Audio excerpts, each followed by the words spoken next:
ça demande de convoquer plusieurs aspects. Le risque, c'est qu'un aspect prenne le plat sur l'autre aspect. Avec un autre risque, c'est que si vous comprenez cet aspect-là, d'autres n'ont pas. Bon, prenons les choses, l'aspect la plus facile. Prenons l'aspect historique. C'est que, comme disent les marxistes, l'idée et le fait se sont rencontrés. L'idée et le fait se sont rencontrés. Il y a une rencontre entre l'idée et le fait, il y a une correspondance entre l'idée et le fait. Il y a des faits qui ont marqué le retour ou bien la recolonisation du continent africain, qui ont touché l'Africain au niveau le plus profond de son être. Et ces faits-là nous ont tellement maîtris et nous avons dit c'est inacceptable. Inacceptable. Et nous avons décidé de faire ce que l'humanité normale, en tout temps, devrait faire. Se lever contre l'inacceptable. L'idée d'une colonisation de l'Afrique est inacceptable. Inacceptable. On ne discute pas de ça. Ce qui s'est passé chez Kadhafi, là, c'est inacceptable. Le président Gbagbo, c'est inacceptable. Donc l'histoire attendait simplement que des hommes se lèvent. L'histoire était en colère contre le fait impérialiste dans une dérive d'arrogance et de brutalité inacceptable pour la fin du XXe siècle. Donc l'histoire elle-même était en colère, l'histoire demandait, l'histoire lançait un appel. Et l'histoire a dit sans le dire que si je trouve un seul homme, nous allons faire l'histoire. Mais l'histoire nous a trouvés. On était là. On a regardé, on a dit, mais quelle arme avons-nous? On n'a pas les fusils, on n'a pas les chars, on n'a pas les bombes nucléaires. Mais est-ce qu'une fois qu'on ait diminué ces armes-là, c'est fini pour nous, non, ça va appeler qu'on est des humains. Et c'est en cela que l'héritage de nos parents, l'héritage de nos prédécesseurs par l'africanisme, ça aide beaucoup. C'est en cela que c'est très utile.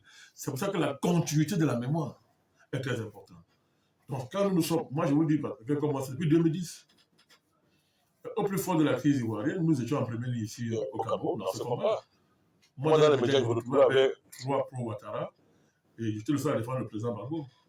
Je me retrouvais, et j'avais promis à ces gens-là que c'était pas fini. Quand le président Gbagbo est libéré, 2 parmi eux ont eu l'honnêteté de m'appeler pour dire, président, tu avais raison, c'était pas fini. Et nous allons nous retrouver dans cette bataille. J'ai dit, mais des pro-ouattaristes. C'est connu au Cameroun, hein, pro-ouattaristes. Donc, vous voyez que c'est. Lorsque l'horizon semble totalement obscurci, quand il n'y a plus d'espoir, la tendance normale, c'est le découragement. Mais quand on est vraiment homme, on oublie que non. On peut créer l'espoir. Quand l'horizon est noir, tu peux illuminer l'horizon noir. Ça, on oublie ça parce que nous sommes des dieux. Nous sommes des dieux. Toute la tradition africaine l'enseigne. Nous sommes des dieux.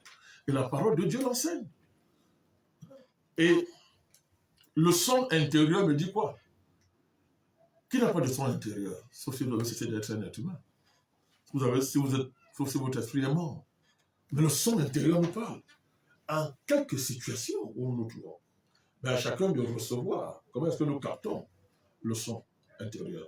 Mais à ce moment-là, moi je vous dis, quand j'ai vu Alibi saccagé, quand j'ai vu le président Gbagbo humilié, je me sentais même plus humilié que lui. J'ai dit, c'est inacceptable. Comme je disais tout à l'heure, j'ai dit, mais je n'ai pas d'âme. Non, j'ai une âme. La parole.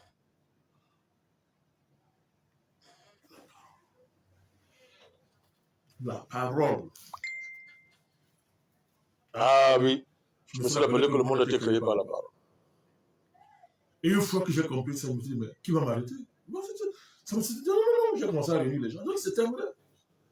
Mais Dieu merci, je vous dis, l'histoire appelait, l'histoire était enceinte, l'histoire était grosse d'un enfant, le panafricanisme et le Renaissance. L'histoire était enceinte d'un renouveau africain, qui cette fois-là va se conjuguer avec le verbe de la libération, de la reconquête de la dignité et de l'envoyeur retour, comment on dit chez nous, retour à l'envoyeur. Vous avez dit que l'Occident et ses complices locaux, il est temps qu'ils avalent les crachats les plus nauséabonds qu'ils ont lancés dans l'air africain. Mais si vous croyez qu'il y a une autre explication en dehors de ce que je vous donne, moi je vois pas, parce qu'on n'avait que la parole. Alors, mais l'impact est extraordinaire. Et on n'est qu'au début. Hein.